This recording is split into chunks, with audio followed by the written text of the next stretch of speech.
We live in a society that tells us who to be, what to do, and how to behave. And if you don't fit in that box, you don't belong. Well, I say we challenge that because I believe that we were created to be unique individuals with a unique purpose. We all have something different to bring to the table, and we can all learn from each other if we're just willing to take the time to listen. Welcome to the Unavoidable podcast, where true connection happens when we stop avoiding the hard stuff. I'm your host, Caitlin Childs. Pull up a seat and let's see what we can learn from today's guest. Welcome back, everybody. We are back for week 2 with my sister, Jessie Deer. Hey. So this week we're going to be talking about weaknesses. Love it. I'm ready. Which I think you've grown in this area, I will say. Yeah. Because I just popped my ankle. I'm sorry if you heard that. like younger Jessie erase all mistakes and She's like still in there. Well, we're all grown up versions of our childhood self, but like you just used to like have a visceral reaction to this kind of topic. And so I think that you've grown a lot by being able and willing to discuss these things. Yes, I pride myself in my weaknesses. Just kidding. All right. So what you got? What's your weakness? So I was so ready to just give a Michael Scott quote, but do it. I won't.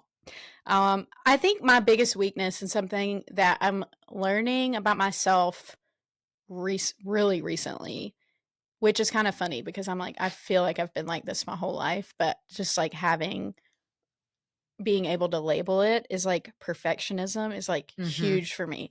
And some people will be like, that's not a weakness. And I'm like, it really is. Because it can be like crippling. Yeah. Because like, this is such a small example, but I'll give this example. Like, for example, one of my favorite things to do is like go to estate sales and like thrift stuff. Jessie got me. Okay, if you're watching this though, you see all these frames above our heads. Jessie got me all these frames. Yeah. And it was fun to just, I don't know. I just love just going in somebody's, stuff, going through somebody's stuff, rifling through somebody's stuff. But like seeing stuff, just seeing other people's tastes and how they use things. And anyways, I just love it. It's really fun. And also you get better quality stuff when you do that. And better deals. And so anyways, but one of the things that I love to thrift actually is vintage frames. Because I like brass, I like gold, I like all that kind of stuff. And so one of the things that I was kind of talking about with my therapist the other day was like, I thrift all these frames and then they kind of just get put up in a closet and I don't hang them up because I'm like, I don't have the perfect place to hang them up yet. Yeah. And so like one of the things that I'm trying to work on is just like, just do it even if it's not complete or it's not perfect. Yeah. Because one of those things like that will hold you back from so much it really in life is if you don't just like do it and let it be incomplete or do it and let it be not perfect. And so like that is one of my biggest weaknesses that has like really stopped me from doing a lot of things and something that I'm like aware of now and that I'm like working to get better at. Like I have left a candle wonky in like a candle holder for a very long time. I'm so proud. On purpose. Like I'm like, it's like the principle of the thing. It's okay. It's okay that this candle is not perfectly in this like sconce. This is a design decision. Yes. I'm like, and it's just, it really is just like my view. And another thing is like, I don't really expect that of other people. Yeah. It's just, I expect them. I have such a high standard for myself, which if I put that on another person, it would be like, gross. That is not okay. Not proper expectations of anyone, but because it's me, I'm like, oh, it's fine. Like I can, do that. So no, I do resonate with that because even with this podcast, like I knew that I wanted to record it on video because I knew I wanted people to be able to watch it on YouTube too. And I told Josh, I was like, I want to get 3 cameras and I want to have it, like Girls Gone Bible and all these other podcasts that do each perspective. Yeah. And then they have a main, and then like the good microphones and this and that and the other.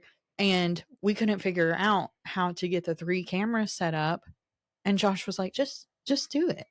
And I'm like, but it's not right. Yeah. And, I had to fight myself on that because I was like, it doesn't have to be perfect. Yeah. Like the lighting doesn't have to be perfect. We don't have to record at the same time every day. We don't have to have these cameras aren't the best quality, but they work. Yeah. For what they're intended to do. Yeah. And so he was like, it can grow. Like right now, this camera is stacked on a cardboard box. It's literally on a box with books on top of it. Because we couldn't figure out the tripod situation. I'm going to throw it away after this. It just is not working. Yeah. So all of that to say that, like, yes, this podcast may look pretty to people who don't know better, who don't know anything about podcasting. Yeah. But like, it is so janky right now that it's not even funny, but I'm doing it anyway because I wanted people to get this message, whether it's right or not. Yeah. Because I think it's important to share. And if I wait until it's perfect for people to be able to hear it, then they might miss the moment. Yeah. So I definitely think that that's something we both share. Oh yeah. Totally. I think you maybe a little more so than me because I do for me, I almost think it's like things not being perfect are my way to rebel a little bit. Oh, okay. Yeah. Like, I'm like, no, I'm going to make this sloppy on purpose. Yeah. Like, when I was doing Fiona's nursery. Mm-hmm. So Ashley is our sister-in-law, our brother's wife. Many of you know her. But Ashley comes over and she likes to organize. She likes things neat and tidy. And she's really, really good at like making sure everything has a place. And so she came over to help me organize Fiona's nursery before Fiona got here. Mm-hmm. And I had the bed all set up. And Ashley likes to fold the blankets just so. Yeah. And I like threw them on there. Like, yeah. Making it messy on purpose. Yeah.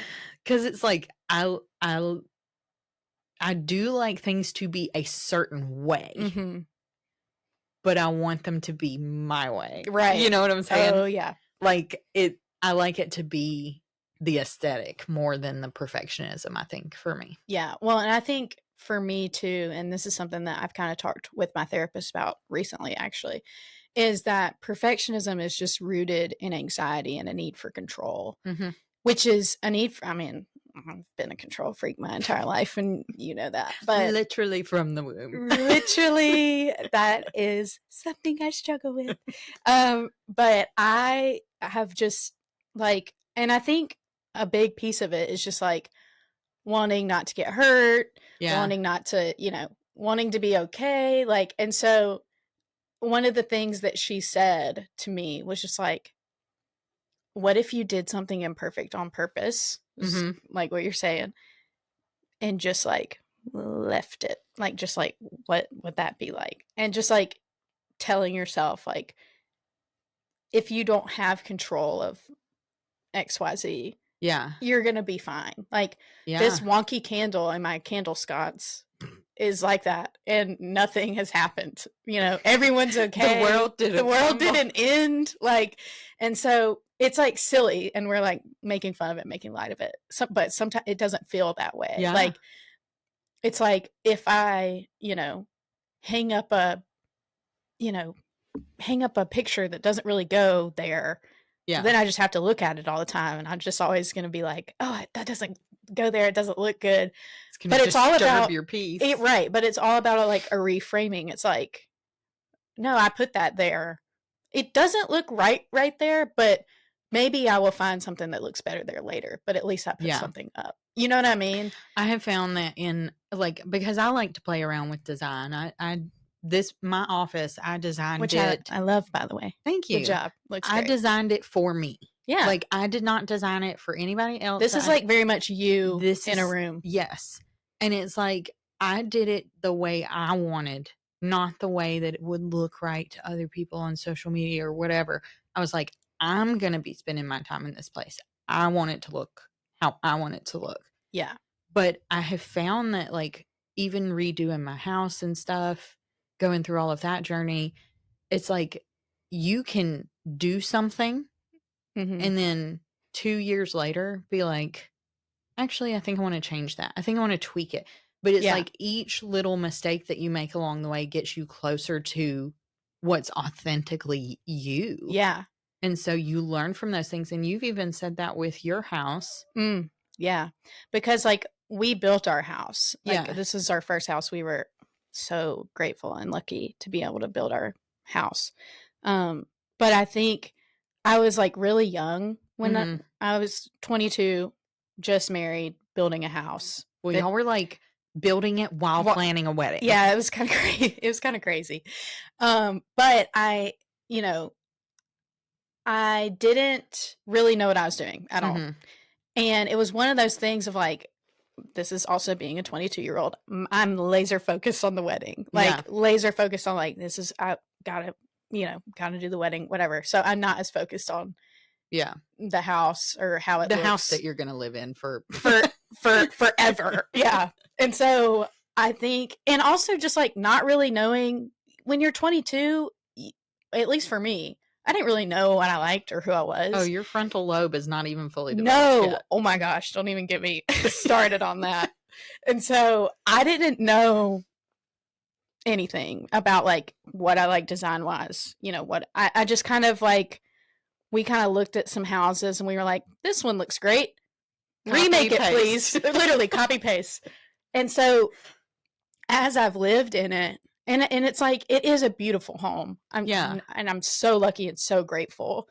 Like our house, like I do love our house, and I love it because like me and Jonathan got to build it together. And so, but I think like as I've lived in it, it's kind of one of those things like, I don't know that I like this light fixture at all, or that I ever have. It was very builder grade. Yeah. It was very much like white on white, whites, grays, silver hardware, clean lines, like basic light fixtures. It was very, very what you would cookie cutter. It was what you would expect in a builder grade home, and there's nothing wrong with that. But that's at that point, like that's what I wanted. Like truly, it was. That's what I wanted, and I think it's just like I've like kind of changed. Like my style has kind of changed. Yeah, and I think that now it's like.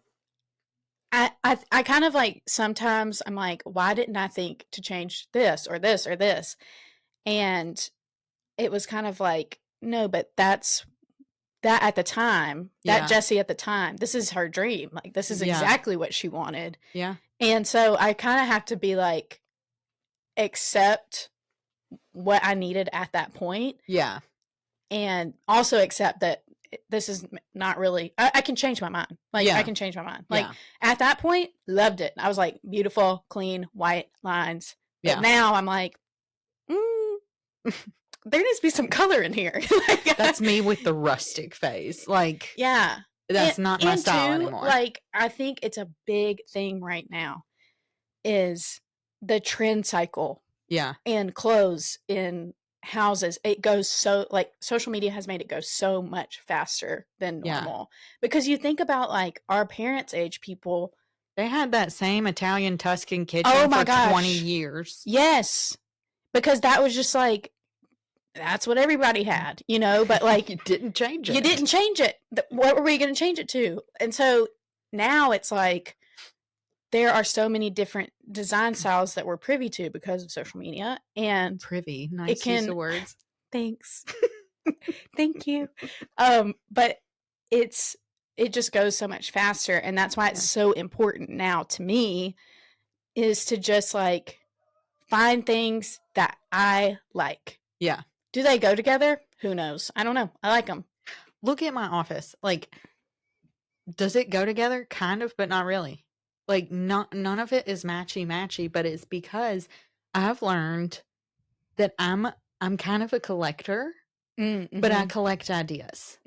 Ooh, I like the idea of this gallery wall. Ooh, I like the idea of this mid-century modern desk. Ooh, I like this vintage rug, you know, and I'm just going to just smash them all in the same place. But you know what? Like, it works because it's like you. Like, that's what it's like. And that's another thing of like, oh, I can't put this here because I don't know if this color will go.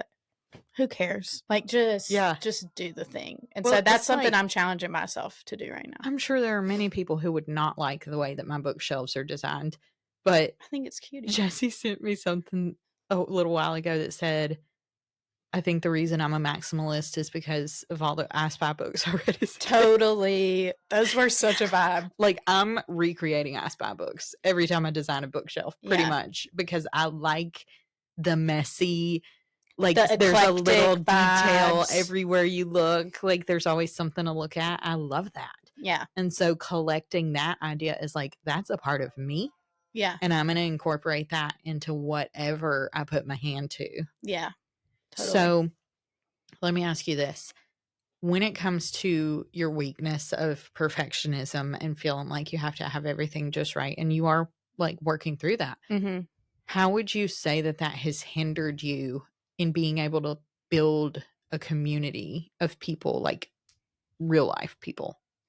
Oh, I think it's also rooted so much in fear of failure, of just like, ooh, I don't want to try this thing because what if it fails? Or what if it's not how I envisioned it in my mind? And so I think for me, that has like stopped me from creating like genuine connections with people, I think, because it's like, what if this relationship doesn't pan out? Or because I also, and I think you and I share this, like we put high expectations on relationships sometimes, and usually friendships, and like we have high expectations of friends. And so I think I'm like, ooh, what if I like open up and let my, I'm vulnerable with someone and they're not like as vulnerable back with me. And so, but I think that is something that I have always struggled with, because I think something that you said is like, oh, Jesse, you always had friends growing up. Like, you always had like people around you. And I did, but I don't know that they were like bone deep, friendships. Well, I think we both craved the same thing in friendships, but we just went about it two totally different ways. Yeah. Because Jessie was like, she always had a lot of people around her. She always had what looked to be a community. But like you said, like those friendships didn't run super deep. Whereas me, I was like, I'm not making a friend. Like, I'm not even going to entertain a friendship with you if you aren't willing to go to that level. And I think that's something that you and I had to like reconcile as adults, is like there's like a disconnect for you and I there, because you're like, I want to talk about all the deep stuff, and I was like, what do we have in common as adults? Like I need that like baseline base level of like, because I think for me it's like, because if we go that deep and we don't agree, then what's something that we can come around? And I think we do agree on a lot of deep things, but I think it's like one of those things of like, I have to have this baseline level before I can like dive deep. You don't. Like, you're just like, let's just get, you're like, I've got limited amount of time on this earth. Okay, let's get straight to the point. So, but it's like, and neither of them is right or wrong. It's just different. Yeah. And I think that that is really important to being able to build community, is because you gotta know how you tick in order to be able to relate to other people. And I do think that that perfectionism and the high expectations on relationship has held us back in the past. And we're both learning how to, okay, like let's maneuver around this a little bit. Let's become a little bit more adaptable, have a little more give and take, not just, well, this is the way I think it should be done, so let's do it this way, like, and meeting more in the middle. So do you want to talk about how you've had like a journey towards that? Can you rephrase the question? Okay. Do you want to talk about how you have learned to meet people where they are? Oh, yeah. I think that for me, like talking about perfectionism, I don't necessarily think that I expect like complete perfection of other people. Right. But I will have a perfect kind of like expectation in my mind, and when it's not met, do you daydream about friendships and like, yeah, this is how I see our friendship going. We're going to go on cruises together. Yeah. Like, yes. Well, I do that with like everything in my life. No, I'm I a do big too. I'm a big dreamer for Yeah. sure. But I also like dreaming sometimes scares me because I'm like, oh, what if it doesn't happen? What if it doesn't come true? I know. But it's like, just, it doesn't matter. Just keep on dreaming because your dreams will probably change. And it's, anyways. And if you okay. don't dream, then you don't even get to enjoy it, even if it's imaginary. Oh, right. Well, and it's like when I was a kid, my like dream car was like a pink VW Beetlebug. And I was like, if I don't get this, I'm just going to die. Riot. I don't care to have that car now. Yeah. But it's like, but that was fun for me as a kid to believe that and dream that. And who cares if it doesn't come true? Like, it's like that Harry Potter quote, where, spoilers if you've never seen Harry Potter, what are you doing? But at the very end, like, Harry asks Dumbledore, he's like, is this all real? And Dumbledore says, of course it's real. It's happening in your head. Like, and so it's like, just because it happens in your mind doesn't mean that it's necessarily, I mean, is it physically real? No, but it's still like something real to you. And so, anyways, I don't know if that answers the question at all. No, I think that's a valid point though, because I remember having a conversation with God one time about that. And I was like, what if my imagination is like setting me up for failure and setting me up for disappointment? And I'm like scared to hope for these things. And I'm scared to daydream about these things. And he was like, you forget that I'm the one that gave you your imagination. Mm-hmm. Like, it's a gift to be able to enjoy those things before you ever taste them in real life. And like you said, like, even if you don't, that's okay too, because you don't regret daydreaming about a pink bug. Yeah, like, who cares? You don't regret that and that be was like, a fun little thing that set me up for disappointment and my life's never been the same. Right. Like, it was just a fun thing in the moment, and that's okay. Sometimes you can just hold it loosely. Yeah. And like when we're kids and we don't ever think, oh, I better not daydream about this because it might not ever come true. It's just like something that we do. Yeah. And so, but I think in our culture now, and kind of like how I think we were raised, but kind of how everyone I think in America was raised, is like, you go get your dreams and you go do it and you can be anything you want to be and blah, blah, blah. And that almost like that idea of like, you can be anything you want to be paralyzed me into like choice overload of like, oh, but what? Anything? Okay, then I'll be nothing. it's like I don't too many things to pick. Yeah. And so I just think that like it's okay to let dreams be dreams sometimes. Sometimes it's not. Like if it's like, just eating you up inside and you really, if I don't have this thing, I think I'll just be in despair forever. Then okay, go for it, sis. You know. But I think sometimes it's okay to let dreams be dreams too. Well, and I think that another thing we share, look at us finding all of our wow. Look at us. Who would have thought? Revolutionary. But like another thing we share is that we both have multiple different interests and are willing to try anything once. Oh yeah. And so it's like, are we going to make a career of that? No, maybe not. Yeah. But like, am I going to try needlepoint and diamond painting and knitting and sewing? And I would try becoming a cobbler for a day if someone would teach me, because I just like learning. Yeah, I just like exploring what different things are available to me. Mm-hmm. But I think that has served me well, because it's like, then I know myself better when I'm able to explore those things and not let the perfectionism hold me back from trying. Trying new things is how you learn what you like and what you don't like. Yeah. Like trying is like what makes you learn who you are. Yeah. It's just throw a bunch of stuff at the wall and see what sticks. Yeah. And I've even told my son, like, mistakes are okay. Mistakes are good because they teach us things about ourselves and they help us learn and they get us closer to the goal, because then we don't do the same thing next time. Yeah.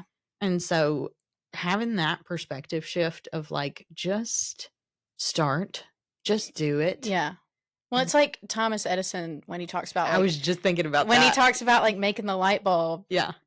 He's like, well, I found like 1,000 ways not to make a light bulb. Yeah. But it only took one way to make, like, figure it out to make it. But he's like, he was basically like, every time I didn't get it right made me get closer to the goal. Yeah. So, he never saw it as failure. No. And I think that is like where we have to decide for ourselves, because society is going to tell us failure's cringy. If cringe. you post videos on social media and they don't get any views, gross. You're cringe. Yeah. Like, what are you doing with your life kind of thing?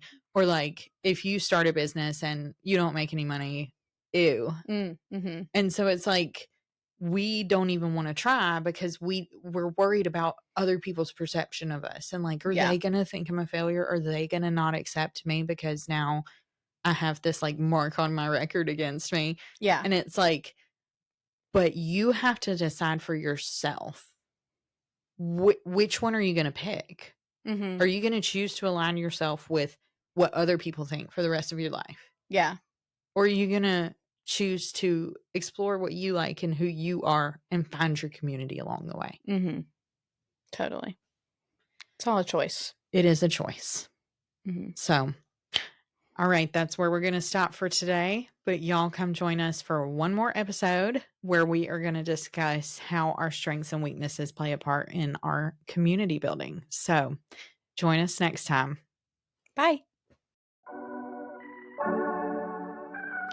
If you enjoyed today's episode and you want to connect further, you can head over to yourfriendcaitlin.com. That's yourfriend, CAITLIN.com. There you can find all of my social media links, get updated on what's new, and even check out some of my books that can help you learn even further. Check back with us next time. See you then.